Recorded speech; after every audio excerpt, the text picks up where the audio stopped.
ዝም ብላችሁ ስልካችሁ ይዛችሁ ዙሩ እንጂ ከኔ ጋር መወዳደር አትችሉም ብሎ እሰራላችኋለሁ፣ አድርገዋለሁ ሁሉ ነገር እያንዳንዳችሁ ደግሞ የእጃችሁ አገኛለሁ ብሎ ነው የፎከረ ነበረው። እንደፎከረው ደግሞ ሆነለት። የብሩኬ የቅርብ የሆነ ዘመዱ ነው፣ ለዛውም ከተመረቀ ቅርብ ጊዜ ነው። ስለዚህ ባለፈ እንዳያችሁት ጌታቸው የተያያዘ ቀን ነው። ሁላቸውም ተሰብስቦ ቢሮ አድረው ነበረ። ስራ በጣም በዝቶባቸው ጌታቸው ሁለተኛ የተያያዘ ቀን ነው። ይህን ነገር ማለት ሁለተኛ ኢንተርቪው የተደረገ ቀን ነው ይሄ ነገር የተከሰተው። ስለዚህ ብሩኬም ያው ስልኬ ዘግቼ አስቀምጬው ያው በጣም ስለደከመን ቢሮ ነው ያደርነው የነበረው። በሆነ አጋጣሚ በቢሮ ስልክ ተደውሎ ነው ላይ በላይ ይደወላል። ምንድን ነው ሲባል እሱ እንደ ሞተ እንዳረፈ እንደገለሉት ነው የተሰማው። ለሁላቸውም ለመላ ቤተሰቡም ለብሩኬም ለድኳሹም በሙሉ መጽናናቱ ይስጣችሁ። እኛ የምንለው እሱ ነው። በጣም ያስጠላል። በየጊዜ አንዳንድ ሰው ማጣት ይከብዳል። ባለፈ ቢልሳ ምክንያት ዋሴ ያተነዋል። አሁንም ያው አሸናፊም እንደጠፋ ቀረ። ሉልም አደጋ ደርሶበታል። አንተ ሉልና አቤልና ሉል ብሩኬ ነው እንደውም የሞት ትእዛዝ የወጣባቸው የነበረው። ብርም ተመድቦ ሰውም ተመድቦ እንደውም ለብሩኬ ከክፍለ ሀገር ድረስ ብሩኬ ለማጥፋት ከክፍለ ሀገር ድረስ ነው ሰው ያመጡት የነበረው። ለእነሱ ሲፈራ ግን አሁን ሌላ ሰው ነው ታሰበ ሀዘን ነው። ጭራሽ ያላሰቡት ነገር። ምክንያቱም እሱ ገና በስራው አዲስ ነው። ምንም የሚያውቀው ነገር የለም። ያው ሀገራችን ላይ ተምሮ ደክመው ከለፉ በኋላ ስራ ያገኙ፣ በተማሩበት ስራ ያገኙ። ስለዚህ ስራ አቶ ክፍለ ሀገር የተንከራተተ ብሩኬና እስኪ እኛ ጋር በጣም ጎበዝ ነው አለ። በጣም ጎበዝ፣ በትምህርቱ ደግሞ በጣም ጎበዝ ነው የተመረቀው ነበረው። ጎበዝ ስለሆነ ና እኛ ጋር ትሰራለህ ብዬ ነው ያመጣሁት ነበረው አለ።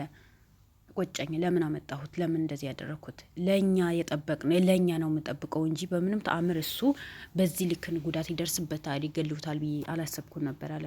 በተለይ እናታቸው በጣም ነው ያሳዘነችኝ። ምንም ያላሰብኩት ምን አለብኝ ብዬ ቁጭ ባልኩበት ነው ልጅሽ አርፈዋል፣ ልጅሽ ተገለዋል ተብዬ የተጠራሁት። ጤነኛ ሆኖ ጠዋት ወደ ስራ የሸኘሁት ልጄ ነው። በሰላሙ ነው የወጣው እና የማን ሰዎች እንደሆኑ ያው ይታወቃል። የጌታቸው ሰዎች ናቸው። ምክንያቱም የዛን የዛቻውን ይፈርችው ነበረ። በእርግጥ እሱ ከተያዘ በኋላ እስር ቤት ከገባ በኋላ እንደዚህ ነገር ይደግሙታል ወይስ ያደርጉታል ብዬ መቼም አላሰብኩትም ነበር። ለነገሩ የአቤል አጎት ምን ያደርጋል? የት ይተኛል? በየቦታ እንደነሱ ወንጀል የሚሰራ ሰው እኮ ነው ያስቀመጡት በየቦታው። ምክንያቱም እነሱ ደስተኛ የሆኑ እንጂ ስለሌላ ሰው ምንም ያገባቸው ነገር የለም። አንድ ሰው ሞተ፣ አንድ ቤተሰብ ሀዘን ውስጥ ገባ፣ አዘነ፣ ምን ሆነ፣ ምንም ያገባቸው ነገር የለም። ብቻ እነሱ ደስታቸው ብቻ ነው የሚያዩት። ደስታቸው ምንም የሚያገባቸው ነገር የለም። ስለዚህ የዛተውን እሰራላችኋለሁ ያለውን ደግሞ ያው አድርጎታል። አሁንም በድጋሚ በሁለት ወንጀል መያዝ አለበት፣ በሁለት ወንጀል መጠየቅ አለበት። እንዴት ነው ዝቶ በዚህ ልክ ዝቶ ዝም የሚባለው? ከዚህ በፊት እንደምታውቁት ብዙ ወንጀል የሰራ ነው። አሁን ደግሞ ዛቻው ሳይውል ሳያድር ሰው መሞቱ በጣም ይከብዳል።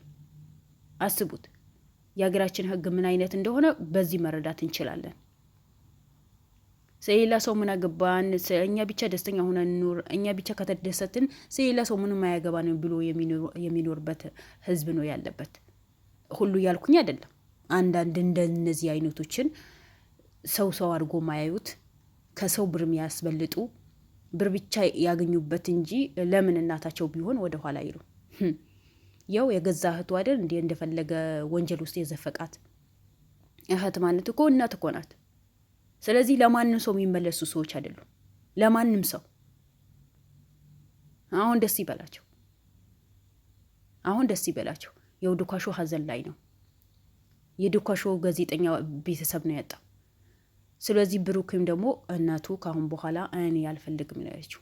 በዚህ የሚመጣ ደሞዝ እኔ አልፈልግም፣ ጾም ባድር ነው የሚሻለኝ። አጣሁኝ፣ ሌላ ሰው አጣሁኝ፣ ግን እንደገና አንተ ላጣ አልፈልግም። እኔ በዚህ ነገር ደጋግሜ ተናግሬ ነበር። ይቅር፣ ይህ ስራ ይቅርብህ፣ ቶ እኔ አልፈልግም።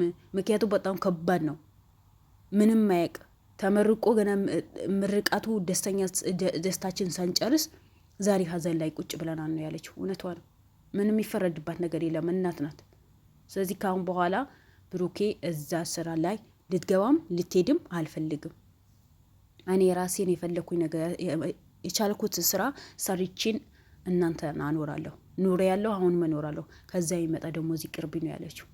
አሁን እናት ናት። አይፈረድባትም። ምንም አይፈረድባትም። ጠዋት ወጥቶ ማታ ማጣት፣ ለዛው ምንም ሳይሰራ ምንም ወንጀል የሰራ ነገር የለም። ምንም ያደረጋቸው ነገር የለም። ገና በዚህ ስራ ከተቀላቀለ አዲስ ነው። ስለዚህ ገና በአዲስነቱ ምንም እንትን ሳይል አገኙት፣ አጠፉት። ለዛውም የሚገርማቸው ነገር ጌታቸው በእነሱ እጅ ሆኖ እኮ ነው ይሄ ነገር የሚከሰተው። ምክንያቱም የእሱ ተላላኪዎች አሉ አይደል? የእሱ ተላላኪዎች ከስር የእሱን የሚያጎመደዙ የእሱን የሚሰግዱ ሰዎች አሉ አይደል? ለዛ እኮ ነው ይሄ ነገር የተፈጠረው። የአቤልም አጎት ደግሞ አይተኛም፣ ተኝቶ አያድርም። ምክንያቱም ስራውን የሚሰራው ስራ በየፊናው በየአቅጣጫው ጉድ ያወጡበት ስለሆነ እሱም በዛ ልክ የተከታተላቸው ነው። እርግጠኛ ነኝ ያ ማን ነው ብሩኬን ለማጥፋት ነው የሄዱት እንጂ ብሩኬን ለማጥፋት ሄደው ነው እንጂ እውነት ያ ልጅ ለማጥፋት አይደለም። ግን ሌላ ሰው ሲያጡ ነው ያ ልጅ ያጠፉት። እሺ ምን ይሉታል? አሁን ለማን ነው አቤት የሚባለው? ለማን ነው ይሄ ነገር ፍትህ የሚጠየቀው?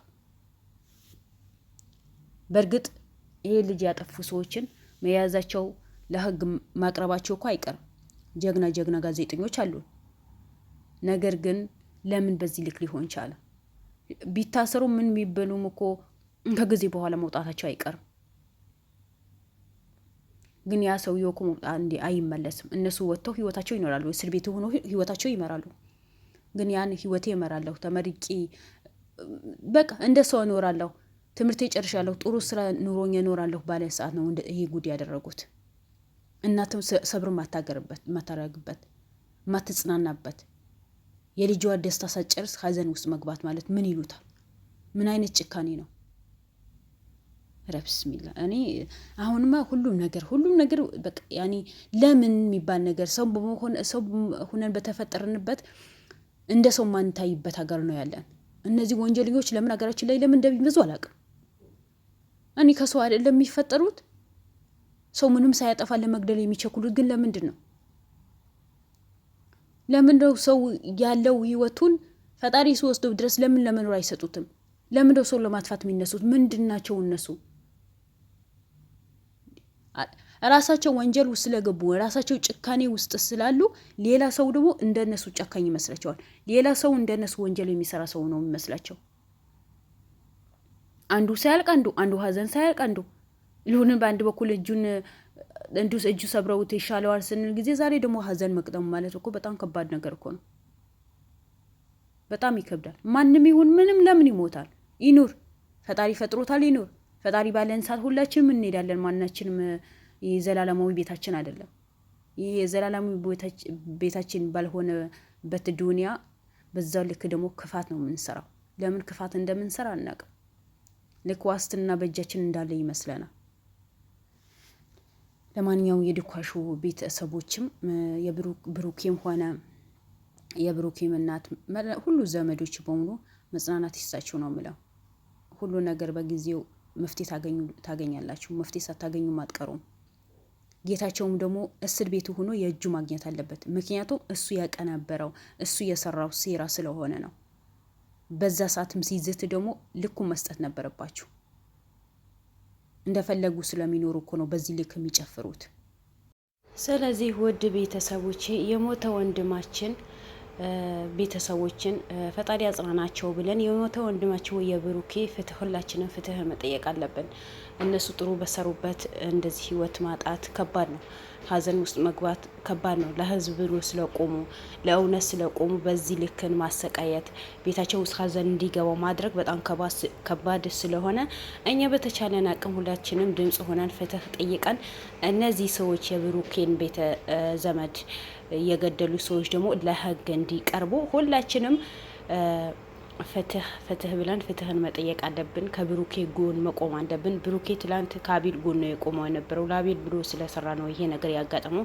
ስለዚህ እኛ ዛሬ ለእሱም እኛ ከጎኑ መቆም አለብን እላቸዋለሁ ውድ ቤተሰቦች። ምክንያቱም ያላሰቡት ድቡዳ ነገር ነው የመጣባቸው። መላ ቤተሰቦችም ብሩኩም ድኳሾም መጽናናቱ ይስጣችሁ ውድ ቤተሰቦች። እወዳቸዋለሁ። ላይክ፣ ሼር፣ ሰብስክራይብ አድርጉኝ። ባይ ባይ።